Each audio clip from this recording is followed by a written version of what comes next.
All right, hello and welcome. So this is a interjected sort of quickish video, like I like to call them, on seam painting.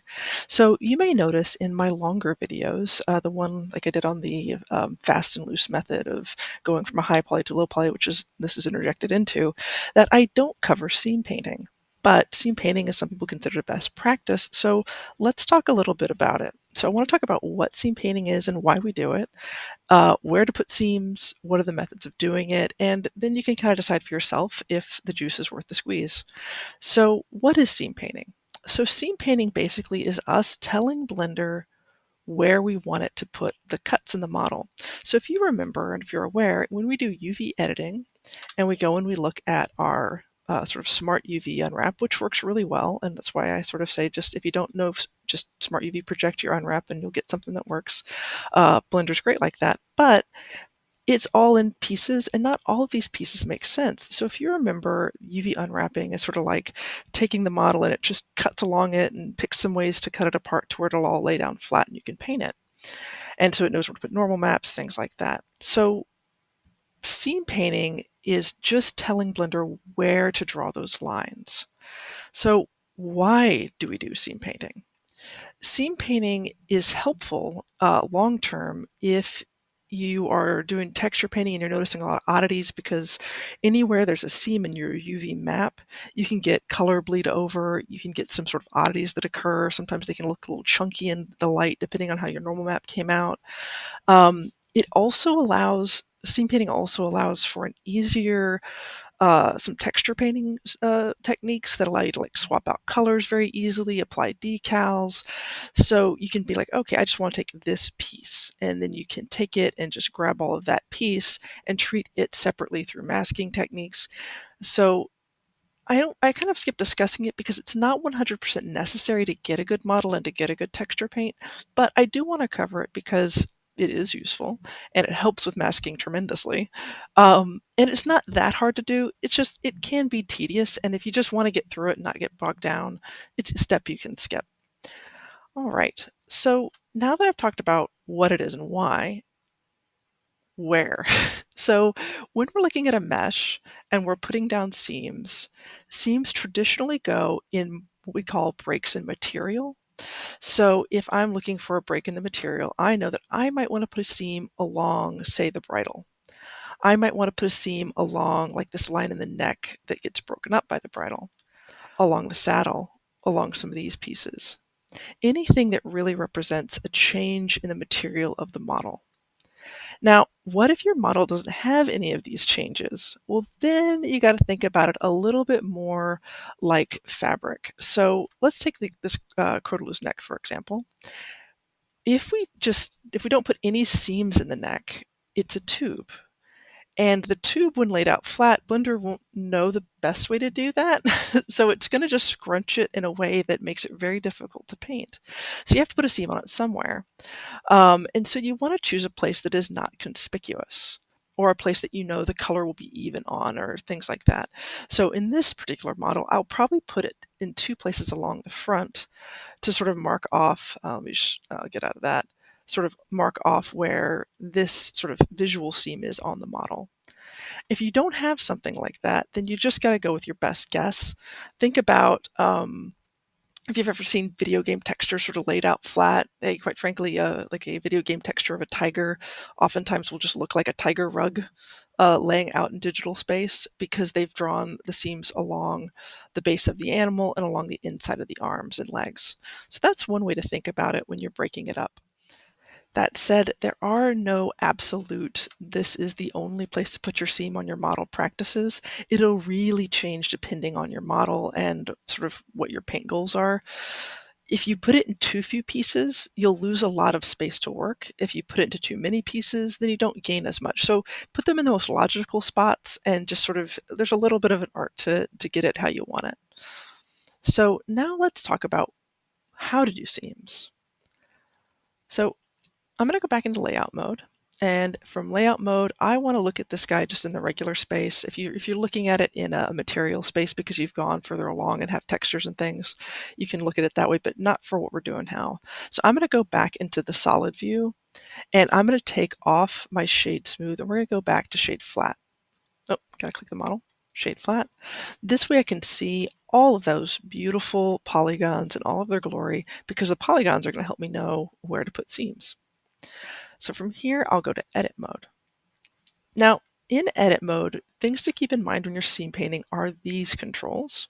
So the select mode of the vertices, you can see you get to select your vertices dots, which are the corners. Select mode edge, you select the edges of faces. Select mode face, you select the entire face. And for each of these selection modes, there are a few controls on your keyboard. If you have a face selected, you can hold Shift to select additional faces. If while you're holding Shift you select a face that's already been selected, it will unselect it. So Shift is sort of a single select, single unselect. I think it works the same way in most file browsers. If you're holding down Control, it grabs a selection of them. Now, by default, Blender tries to grab the nearest path. So if I've got this face selected and I grab here, it's going to grab all of these faces. The same is true for edge selection, which is the first method of seam painting we'll talk about. So if I'm grabbing this seam, I can shift select each link in the sort of seam chain. That's very tedious. Seam painting tends to be a little bit tedious, but we want to make it as least tedious as possible. So if we grab the first link in our seam and we hold down Control, it will try to grab the nearest match of what it feels is that shortest path. That said, it's not always right. It sometimes is, but if I try to grab over here, well, let's do it. See, here we go. It thought this was the shortest path, and it was by geometries, but that's not what I want. So when you see this happen, you just kind of hit Control Z to undo and just go a little further back in your chaining and go from there. And kind of inspect as you go to make sure it's not doing something weird. You can always shift select, select, select, select, select, and so on and so forth. Now that's just getting your edge in place and just selecting it with the select tool.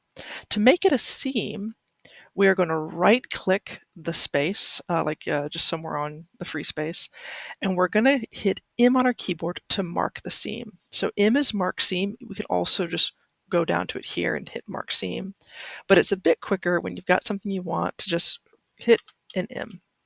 So it's pretty quick. I'm going to undo that because I don't want a seam there. All right, when I first recorded this, I realized I forgot to explain how to undo seams. So while I've just showed you how to do the seams, I'm interjecting quickly, ignore the fact that a lot of this has been seamed.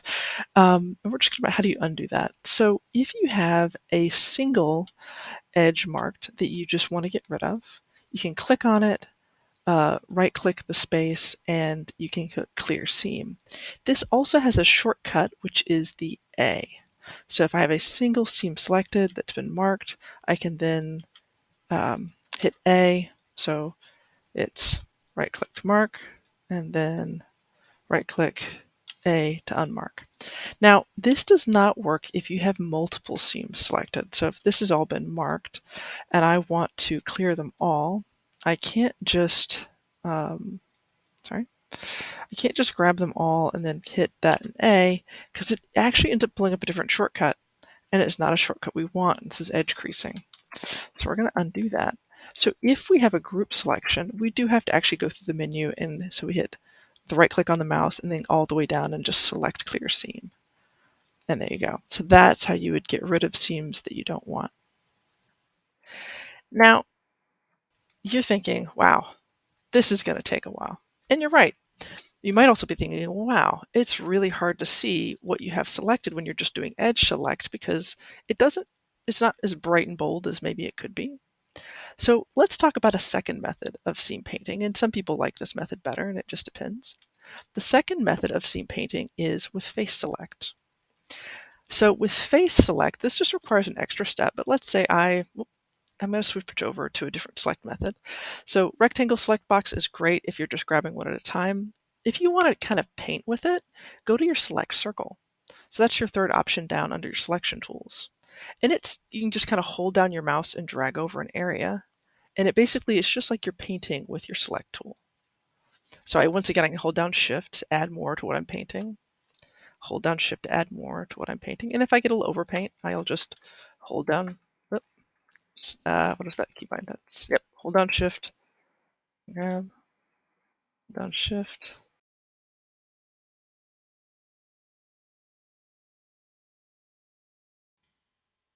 All right. So now I have my whole beak selected, and I would like to view this as one sort of section of the model when it gets unwrapped.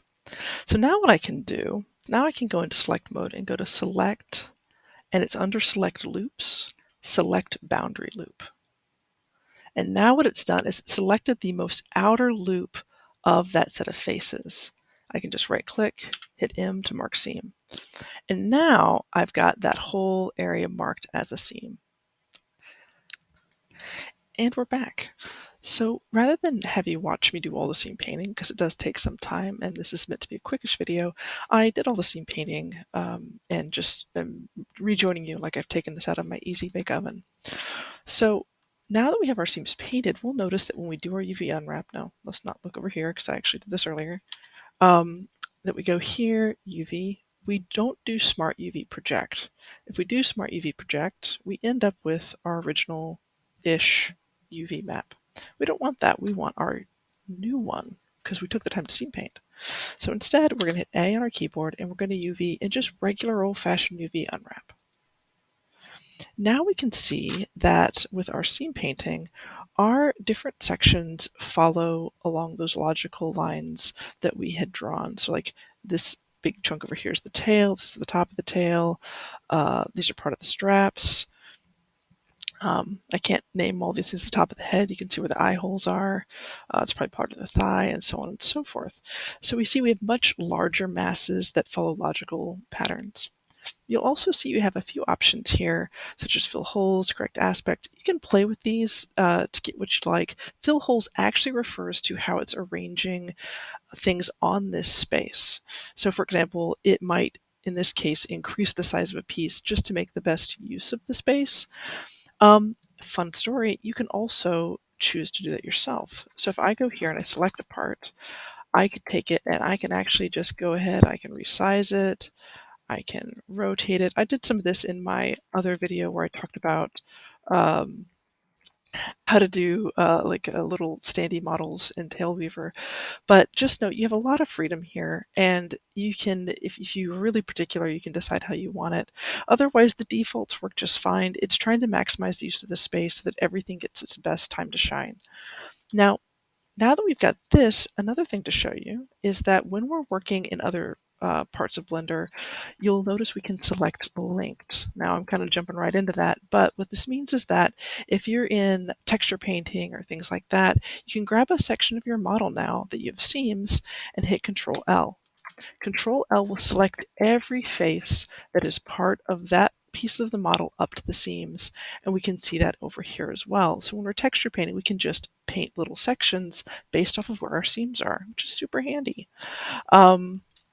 So we've got that going for us now, and that is essentially some of the starter benefits of texture painting and the results of the hard work that not texture painting, of seam painting, and the results of the hard work that we put in on it. So the last thing I want to do in this video is a recap of all of the steps, so you can get just a quick recap of all the little things that we did for the instructions.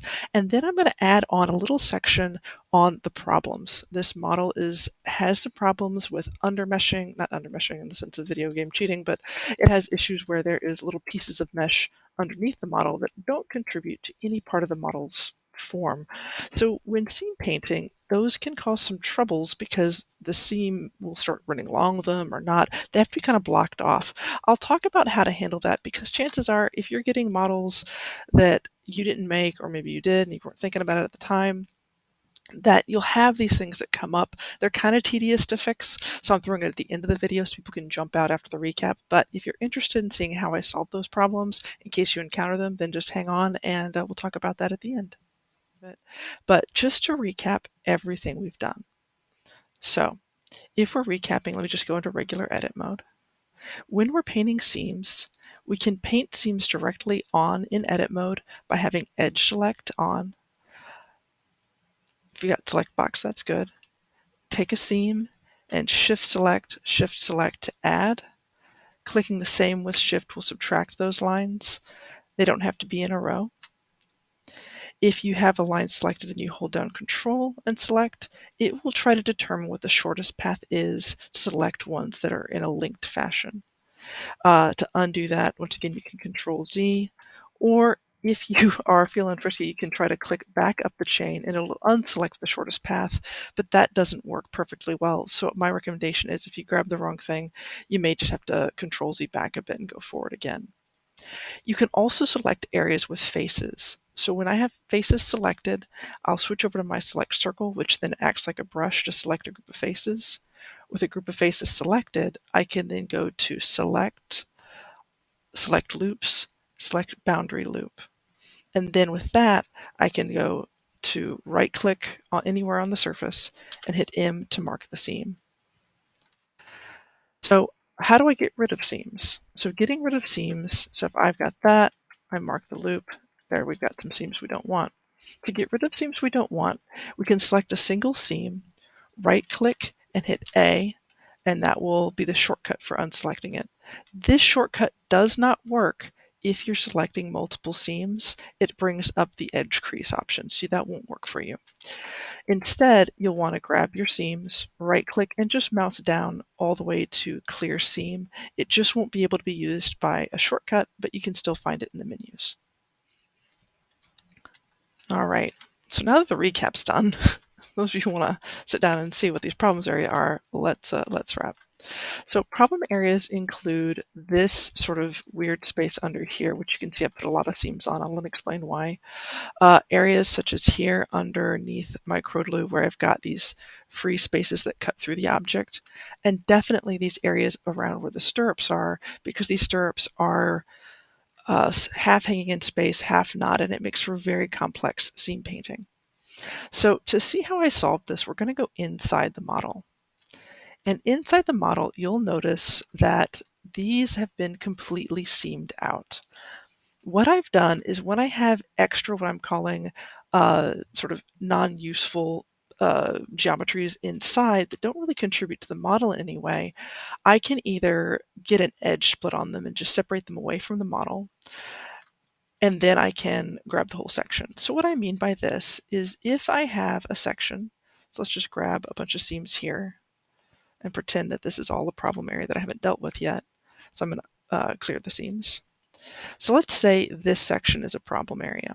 What I want to do is make sure I've seamed it away from areas that I want to keep intact. So here I put a seam that separated the exterior of the model essentially from the interior of the model. Then what I did is I selected one of the faces and face select. And now I can use that trick where I can select linked with Control L, or by going up here and going to select linked and linked. Now with all those faces selected, I go into edge mode, right click mark as seams. So what does this do? So when these are all seams and I go to UV unwrap, these just become singular triangles that get sort of bunched up like this. This basically just makes them non-important on where they take up room in the texture space so that they can just be off on their own on the side. Now, I had to handle, let me go back to my layout mode so I've got a better view. So that's how I handled areas like this and this.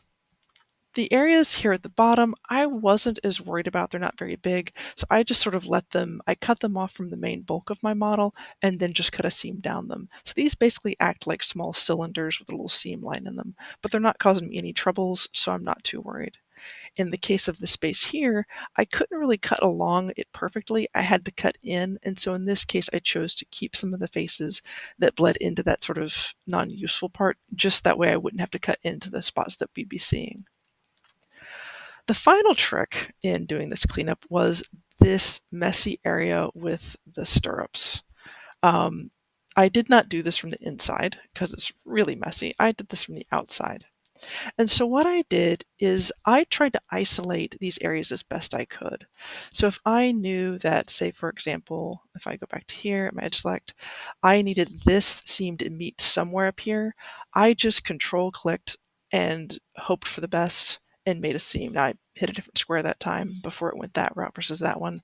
But basically, I just made sure I had a seam, end up somewhere in that region.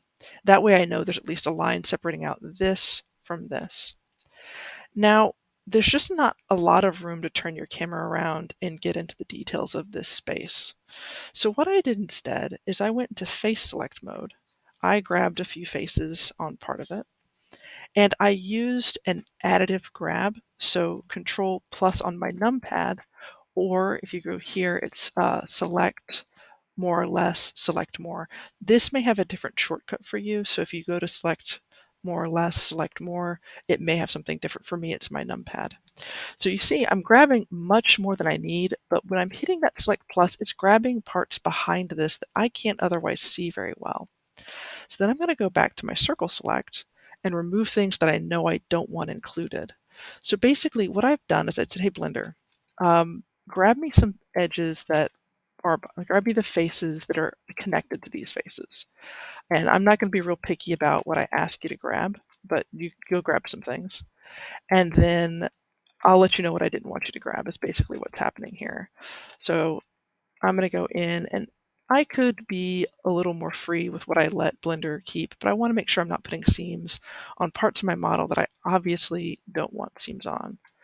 But now I've got the stirrup relatively isolated, and I feel comfortable that that is representative of that object, and that Blender has chosen to grab parts of it that make sense, even if I can't make sense of it. Ooh, sorry, a little control there. And now I'll just say, okay, Blender, let's do this thing. And we're going to select that boundary loop and right-click M. And that's how I created my seam for those areas. Those aren't necessarily the most ideal, but if I ever want to test it, I can always grab it, a face, and go then to select linked, and just kind of see what it did to create that area, because this is what's going to be represented on the texture map. So if you look, when we did the spin the camera, I saw part of it wasn't grabbed. I'm not worried about that. That's such a small detail. We're not going to see it in the virtual tabletop. It won't make a difference in Tailspire. And if we look at the interior, there's some funk, but quite frankly, there's seams there. And so long as it's breaking it up in a way that will make sense on our UV map, it is a vast improvement over what we had before. So those are some ways that you can sort of fix those weird inner geometries when you're doing your seam painting that don't really fix them. To fix these, we'd really have to go back to our high poly mesh, make the corrections there, remake our low poly, remake our cage, remake that step. So this is just, if you've got your low poly mesh and you're seam painting it for texture painting, then you can go from there. And that is my tip on how to deal with really bad areas. Hopefully this has been helpful, and seam painting helps you with some other things that I'll talk about in other videos, like color swaps and other fun things in texture painting. All right, take care.